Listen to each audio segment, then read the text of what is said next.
अन्य उपस्थित इस कार्यक्रम में लगे हुए सज्जनों, देवियों एवं प्यारे बच्चों, सही है कि कोई भी कार्य किया जाता है, जैसा कि मैंने गोपाल जी को कहा कि अभी मुझे बांधो मत, समय में भले बांध दो, क्योंकि जितना समय दोगे उससे मैं अधिक लूंगा और उससे एक छक्का कम, पूरा उतना का उतना। लेकिन ये कार्यक्रम क्यों, जैसा कि छात्र संघ के पूर्व अध्यक्ष ने कहा, इसके नाम पर ही कि हौसलों की उड़ान की बात है कि पंख से नहीं, उड़ान जो है हौसलों से होती, लेकिन उड़ने के लिए जगह कहाँ है। ये कार्यक्रम इस तरह का अवसर प्रदान करते हैं। इस तरह के जब अवसर मिलते हैं उसमें ही व्यक्ति को, उसमें ही बच्चों को उड़ने का अवसर मिलता है। इसीलिए कहा गया है, नींद न दो यद्यपि रहने को, आश्रय छिन्न भिन्न कर डालो, पंख दिया है तोड़ने के, कार्यों में फिर विघ्न न डालो। इस तरह के कार्यक्रम इन बच्चों के भीतर छिपी अंतर्निहित जो ऊर्जा है, उस ऊर्जा के विस्फोट का अवसर प्रदान करती है। और यही हमारा उद्देश्य है और निरुद्देश्य कोई कार्य नहीं किया जाता है। कहते हैं कि न तो अमूल बोलते हैं, न निरुद्देश्य कोई कार्य करते हैं, बल्कि सदा उद्देश्य रहते हैं। और जहाँ तक क्षमता की बात है, वो क्षमता तो सब में है ही।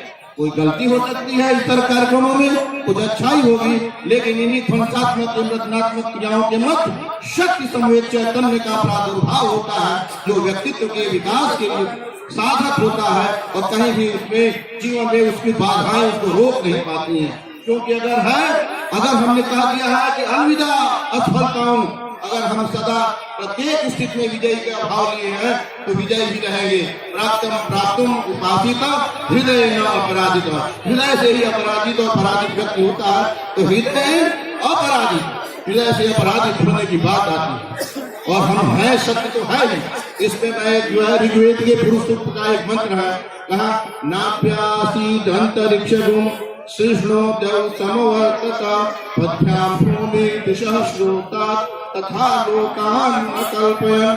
क्या यज्ञ कहा कि परम जो पुरुष था उसके नाभि से अंतरिक्ष उत्पन्न हुई, इसका हम कार्य करें तो यही होगा कि नाभि जो है उस परम पिता परमेश्वर की, परम पुरुष की, जिसके हम अंश है, वो क्या है, जब पूरा अंतरिक्ष उसकी नाभि है। वह जिस स्वर लोक की हम कल्पना करते हैं वह उसका सिर है, भूमि यह जो है पैर है, क्या है। इसी प्रकार पूरा संसार जो है उसी में व्याप्त है, उसी से समझभूत है। तात्पर्य क्या हुआ कि वही चीज हमारे लिए भी है। न कारणात् स्वाद विविधे कुमारः प्रवर्तितो दीपैव प्रदीपा। अगर जो है ऊपर की उच्च स्थिति से जिससे हम निकले हुए हैं, अगर शेर का बच्चा है तो शेर होगा, वैसे ही परम पिता की संतान हम सब हैं, तो हमारे लिए वो ऊर्जा सन्निहित है, आवश्यकता है अवसर की, जो कि हम कुछ कर सके। और यह अवसर प्रदान करेंगे यहाँ के अभिभावक, यह अवसर प्रदान करेंगे प्रत्येक नागरिक और विद्यालय में शिक्षक और विद्यालय के प्रबंधक। अगर आप कहते हैं कि आज नहीं, कुछ दिन और व्यवस्थित हो जाऊंगा करूंगा, तो वह कल कभी नहीं आता है। जे कृष्णमूर्ति जी ने एक बार कहा कि क्रांतिकारी परिवर्तन अगर आपने लाना है तो कल से नहीं, अभी और इसी क्षण। ये नहीं कि कल से अभी चोरी कर ले, बाद में 2 साल के बाद से सब कुछ अच्छा हो जाएगा तो करेंगे, वह कभी नहीं आने वाला है। क्रांतिकारी परिवर्तन तो सत्य और तत्क्षण होता है, जिसे कबीर ने चिल्लाकर कभी कहा था कि ज्यों की त्यों धर दीनी चतरिया। तो ज्यों की त्यों धर दीनी चतरिया की बात तभी हो सकती है जब आप उसके लिए संस्कार बच्चों में पैदा करें। हो जाएंगे कहने से नहीं होगा। एक बहुत बढ़िया जो है व्यक्ति, बहुत बढ़िया इंजीनियर जो कि इस गाड़ी को बनाया, उदाहरण के रूप में दे रहा हूँ, इस गाड़ी को बनाने के बारे में जितना बढ़िया वो जानता है उतना हमारा ड्राइवर नहीं जानता है। लेकिन अगर वो किताबों में पढ़ के बनाता है तो उसकी भी अपनी योग्यता है। लेकिन जो अगर रेगुलर निरंतर चलाने वाला है, अगर भीड़ में ले जाना होगा तो इंजीनियर अगर चतुर होगा तो यही कहेगा कि तुम चलाओ उस गाड़ी को। क्यों? निरंतर अभ्यास कर रहा है, जो निरंतर कार्य को करने वाले को ईश्वर शक्ति देता है और स्वतः इसमें जो है वो कलाएं विकसित हो जाती है जिनकी आवश्यकता है। और नहीं तो जीवन तो बीत ही जाएगा, जीवन तो बीत जाएगा, वैसे ही बीत जाएगा जैसे कि पानी में लाश को फेंक दो, किनारे तो लग ही जाएगी, लेकिन है कौन इसमें तैरने की क्षमता है, तैर कर पार करना ही पुरुषार्थ है और तैर करके हम पार करेंगे। और इस तरह का अवसर आप प्रदान कर रहे हैं, इसके लिए आप साधुवाद के पात्र हैं। संस्कार बीजों का रोपण बहुत आवश्यक है। बहुत पहले चेता हुआ है कहानी का, उसने एक बार कहा कि विस्मृत के गर्भ में छिपे हुए कल से लेकर आज तक, विस्मृत के गर्भ में छिपे हुए कल से लेकर आज तक प्राय उन्हीं समाजों में उन्नत देखी गई है जिनमें संघर्ष की शक्ति, पीड़ा के प्रति चेतना और छेड़ के प्रति प्रतिक्रिया करने की योग्यता होती है। छेड़ के प्रति प्रतिक्रिया करने की योग्यता कब होगी? जब आप संस्कार बीजों का रोपण करेंगे। अन्यथा वो जानता है हम क्या सिखाते हैं, अरे बेटा यह भाषण की बात होती है, अरे बेटा पलायनवादिता के बीज का रोपण कर रहे हैं तो कृपया अपने समवयस्कों में करिए, अपने तक सीमित रखिए, इन बच्चों के साथ मत करिए जो कि अनंत आकाश में इनको होने दीजिए। अनंत असीम संभावनाएं हैं इनमें और उन असीम संभावनाओं का विकास होने दीजिए। मैं महाभारत की बात कहता हूँ, व्यवस्थित तरीके से कार्य करने की बात क्यों कह रहा हूँ? देखिए यक्ष का प्रश्न और यक्ष जो है और युधिष्ठिर का उत्तर, इससे बढ़िया तो प्रश्न आया। आज भी कोई बात पहुंचती है तो लोग कहते हैं ये तो यक्ष प्रश्न बन के खड़ा हुआ है। वो कहता क्या है? देखिए व्यवस्थित तरीके कार्य करने की बात कितनी बढ़िया बात है उसमें कदा किंचित एक कदम धर्म। गोपाल जी ने कहा कि बीच में संस्कृत बोलिएगा तो कहा है किंचित एक कदम धर्म, किंचित एक कदम यशः, किंचित एक कदम स्वर्गम, किंचित एक कदम सुखम। एकमात्र धर्म बताइए, बहुत से धर्म है दुनिया में, उस समय भी थे, एकमात्र धर्म बताइए, किंचित एक कदम धर्म। फिर कहा कि यश यश, किंचित एक कदम यश, एकमात्र यश की बात कहिए। कोई प्रथम श्रेणी उत्पन्न होता है, परीक्षा में सफल होता है प्रथम श्रेणी से, दूसरा अगली वर्ष आता है 100 में 100% ला देता है तो पीछे छूट जाता है। एकमात्र बताइए जिसका कभी क्षरण न हो, किंचित एक कदम धर्म, किंचित एक पदम धर्म्यम, किंचित एक पदम यशः। फिर कहा किंचित एक पदम स्वर्गम, स्वर्ग की तो बात है तो स्वर्ग के लिए एक बात स्वर्ग बताओ, क्योंकि अलग अलग लोगों के अलग अलग स्वर्ग भी हैं। ठंडे प्रदेश के लोग कहते हैं कि स्वर्ग में आग जलती रहती है, बहुत गर्मी रहती है, अप्सराएं होती है, सब कुछ होता है। शांत प्रदेश का व्यक्ति कहता है जो ग्रीष्म प्रदेश का है जहाँ बहुत ठंडा, ऐसे नहीं है वार्म वेलकम करता है। रे हम क्या कहते हैं, तुम्हें देख शीतल भई छाती, क्या तात्पर्य? अपनी रुचि के अनुसार हम स्वर्गों की कल्पना कर लेते हैं। तो कहा एक बात स्वर्ग बताइए, किंचित एक कदम सुखम, और सुख बताइए जिसका क्षरण हो एक बार। या इसका उत्तर देता है युधिष्ठिर, जो प्रत्येक स्थिति में स्थिर रहने वाला, युद्ध में पूरा दुश्मन युद्ध है और उसमें स्थिर होकर के, कहते हैं जो स्थिर होके सोचता है वही कुछ करता है, अगर स्थिर होकर न सोचे तो गलत दिशा में जाता है। ये गीता इन्होंने पकड़ाई है मुझे, इसमें लिखा है क्रोधात् भवति सम्मोह, सम्मोहात् स्मृति विभ्रम, स्मृति भ्रंशात् बुद्धिनाशो, बुद्धिनाशात् नष्ट। तो क्या कहा कि दाक्ष में एक पदम धर्म, अपने काम को चाहे जहाँ लगा दी, चाहे पत्रकार है, अधिकारी है, जहाँ भी लगा दिया, काम ही तो दिया गया है, खेत जोतने काम में लगे हैं, उसको भी बढ़िया से करेंगे। दाक्ष में एक पदम धर्म, दक्षता पूर्वक कार्य करना, कर्मणि कौशलम अगर दिखाई देता है तो समझिए कि आप जो है धर्म का ही काम कर रहे हैं। दाक्ष में एक पदम धर्म, और यश के लिए कहा दान में एक पदम यशः, दान जो है एकमात्र यश का आधार होता है। तो दान तो बहुत है, विद्यादानम महादानम। और कहते हैं कि अन्यत्र दूसरी जगह किया हुआ पाप कहाँ देवालय में विनष्ट होता है, और देवालय कितना पाप क्या होता है, देवालय में किया हुआ पाप वज्रलेप हो, वह वज्रलेप हो जाएगा। वैसे ही अगर विद्यादान अच्छी बात है कहीं भी दीजिए, और विद्यालय में अगर आप नहीं देते हैं तो उसके लिए क्या कहूँ, क्योंकि ये तो पूरा संसार परम पिता की लीला का विलास है, उसमें शुभ ही शुभ है, उसमें हम दूसरी कल्पना क्या करें। तो विद्यादान महादान ने कहा दान एक पदम है। फिर क्या कहा, स्वर्ग की बात सत्य में एक पदम स्वर्ग में, सत्यवाणी हो, सही सही बोलिए, सामने वाला झूठ बोल रहा है कि गलत बोल रहा है, इसी में हम रात पीछे बैठो, ये हमारा पीछे बैठो, थोड़ा जो है मूर्ख बना रहा है, इसी में जीवन कट गया, क्या वही तुम्हारा क्या और क्या। तो कहा उन्होंने सत्य में एक पदम स्वर्गम, और अंतिम बात अनुशासित जीवन, शील में एक पदम देता, चंचलम ही मन कृष्ण, मन तो चंचल है लेकिन हम जो है अपने काम को करते हैं। यानी पूरा क्या हुआ श्लोक का भाव, दक्षता पूर्वक काम करिए, दक्षता पूर्वक काम करिए, किसी को भी गलत दिशा में मत भटकाइए, एकदम सही बात बताइए और उसके बाद से आप जो है अनुशासित रहिए और अनुशासित होकर के सत्य का आश्रय लेते हुए चले व्यक्ति आगे बढ़ते जाइए। आपका जो है साफल्य है और यही जीवन का उद्देश्य है।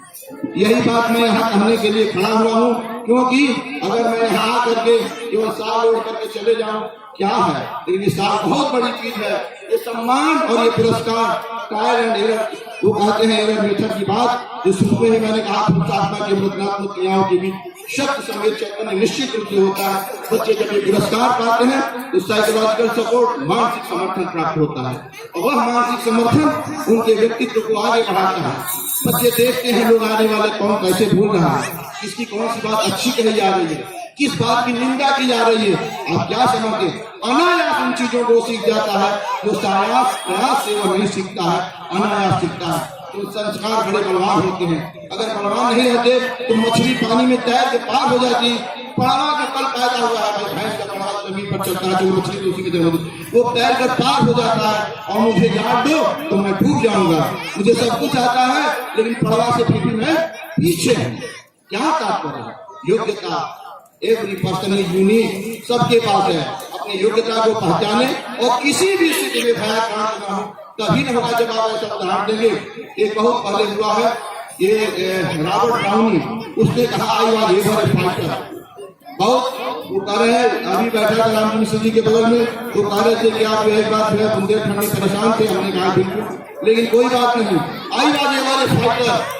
मैं कई बार विपरीत स्थितियों का सामुख्य क्या हूँ, लेकिन पता लगा लीजिएगा, सही करने के लिए परेशान हुआ हूँ, गलत करने के लिए नहीं, एकदम मर्द की तरह और चिल्ला के घोष करके कह रहा हूँ।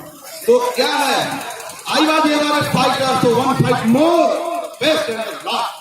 उसने कहा क्यों, मरने का समय की युद्ध, उस मरते समय भी वो कह रहा है कि मैं आंख नहीं बंद करूंगा, मैं आई हेट दैट डे। उस मृत्यु के की मैं क्या करूंगा, निंदा करूंगा। किस मृत्यु के? बैंडेज मारी आईज, जो बैंडेज करके आंखों को पट्टी बांधे हैं, वो क्या कह रहा है, हम किसको लाई करेंगे? जो पीछे की पश्चगमन करने के लिए जो प्रेरित नहीं करे उसको। और I was ever a fighter so one fight more, हमेशा।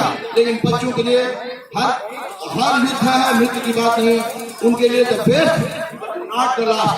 सदा जो है आप आगे बढ़िए, यही मेरी आपसे इच्छा है। या आप आगे बढ़ते रहिए मेरे प्यारे बच्चों, निरंतर आगे बढ़ना आपका उद्देश्य होना चाहिए और शिक्षक भी निरंतर पढ़ाएं, आप भी निरंतर पढ़िए। इस संबंध में रॉबर्ट फ्रॉस्ट का कहीं का देवराज सार को कह रहे हैं, छोटा देवराज, वो अमेरिकन नेशनल पोएट हुए हैं। उन्होंने रॉबर्ट फ्रॉस्ट उन्होंने कहा कि नहीं इसको मानते थे, कोई भी माने। उन्होंने लिखा कि woods are lovely dark and deep, woods are lovely dark and deep, I have promised to eat, and miles to go before I sleep, and miles to go before I sleep. मीलों मुझको जाना है, मरने से पहले मीलों मुझको जाना है। खत्म कर दूंगा यार, जब कहोगे उसी चीज। मीलों मुझको जाना है। मुझे लग रहा है कि समय में ज्यादा ले रहा हूँ, लेकिन इसी के लिए बुलाया थे यार। ये तो मीलों मुझको जाना है, मीलों मुझको जाना है। तात्पर्य यह है कि जब वेरी बिगिनिंग टू एंड तक, यही बात बृहदारण्यक उपनिषद में कही गई है, उसको विस्तार से कहा था, लेकिन हमें लग रहा है गोपाल जी और ये हमको देख रहे हैं लोग, तो आगे बढ़ते हैं। चराइए पूरा ये जो भारतीय, देखिए एक हमारे यहाँ ग्रंथ है, वेद तो हम ही है, पर उसे श्रीमद् भगवत गीता महाभारत के भीष्म पर्वकांश है। और महाभारत के बारे में कहा जाता है, यदि हाथ की कदम प्रजन्य हाथ में तत्व सच, आज सच है, अत्यावधिक सत्य है। भविष्य में कोई कर्तन करते मैं नहीं जानता हूँ, लेकिन वो अच्छा मुझे नहीं लगता है कभी आएगा। इतने बढ़िया ग्रंथ, इसी का एक अंश ये भी है। तो लोगों ने कहा इसको पढ़ो मत, पढ़ोगे लड़ाई लग जाएगी। और इसका इतना समुचित प्रचार प्रसार है कि अगर आपने महाभारत पढ़ा और अगर उस दिन कोई घर में झगड़ा छोटा मोटा भी हो गया, बस महाभारत को हटा के फेंक दो, यही पढ़ने से हुआ है। उस ज्ञान के सागर को, ज्ञान के गुच्छ को हमने जो इकट्ठा भी नहीं बनने दिया है, उसकी बहुत सी चीजें हैं। मेरा यही कहना है, इसी बात को अपनी वाणी को विराम दूंगा कि चाहे शिक्षक हैं, चाहे मेरे प्यारे बच्चे को तो जहां ढालोगे वहीं चले जाएंगे यार। इनमें तो अभूत ऊर्जा है, ऊर्जा की कमी नहीं है। आवश्यकता उस पना का रहा, उस ऊर्जा के विस्फोट की है, उस ऊर्जा को बढ़ा दीजिए। उनमें जो है एक शक्ति समेत चैतन्य का विकास करिए। बार बार शक्ति समेत चैतन्य का विकास अभ्यास से ही होगा। निरंतर अभ्यास करिए। नाद में जो है कार्य करने की क्षमता हो, निरंतर अभ्यास हो, भूल सुधार होता रहे। ये सारे मिलकर के जो है आपको किसी कार्य की पूर्णता में सहायक होते हैं। यही आप करते रहिए और जीवन के अंतिम क्षण तक, जैसे मैं समाप्त करूंगा बात, उस क्षण तक कोई ना कोई अच्छी ही बात बोलूंगा। कहा एक जो है टेंशन हुआ है, उसने कहा कि आई विल ड्रिंक प्लीज, मैंने अंतिम बूंद तक आनंद लेंगे, अंतिम बूंद तक पिएंगे। तो जीवन परम पिता परमेश्वर ने जो दिया है उसका सदुपयोग करेंगे और छाती तान करके कहीं भी कह सकेंगे कि जो मन हो सो खोज लो। यह जो है यहाँ तो वह राजहंस बैठा हुआ है जो कांगम नीलम त्यजंती कंसस्ते राजहंसा होंगे। कहा कि वो कोई और लोग होंगे। पहले कहा गया, कहा क्या बोला, कहा कि जो कुछ भी हो ये तू स्वर्ग तरंगिनी विसर्गता लेसेन संवर्धिता गांगम नीलम त्यजंती कंसस्ते राजहंसा। उस तरह के राजहंस बनिए कि चाहे कुछ भी हो। गंगा जो पवित्र है, पाप को धुल देती है, उसको भी अगर एक विप्र, हम तो उस खानदान के हैं, उसको में भी अगर कोई दोष दिखाई देता है तो गांगम नीलम त्यजंती कंसस्ते राजहंसा वयम। क्योंकि जब हम भक्ति हरि की उस पंक्ति की कल्पना करते हैं कि शिव के सिर से जमीन पर, पर्वत पर, उसके बाद धरती पर और क्रमशः जो है नीचे जाके समुद्र में मिल जाती है गंगा, तो कहते हैं कि विवेक भ्रष्टा नाम भवत विनिपातः सतमुखम। तो आप सतत प्रयास कीजिए सही के लिए और अपनी परंपरा और संस्कृति को ध्यान दीजिए, क्योंकि वहां से संस्कार का जन्म होता है। और हमारी संस्कृति में रहा है कि विश्व से जहां से भी कोई आए उसको समाहित करने का। अपने में इन्हीं बातों के साथ अपनी वाणी को विराम देता हूँ। धन्यवाद।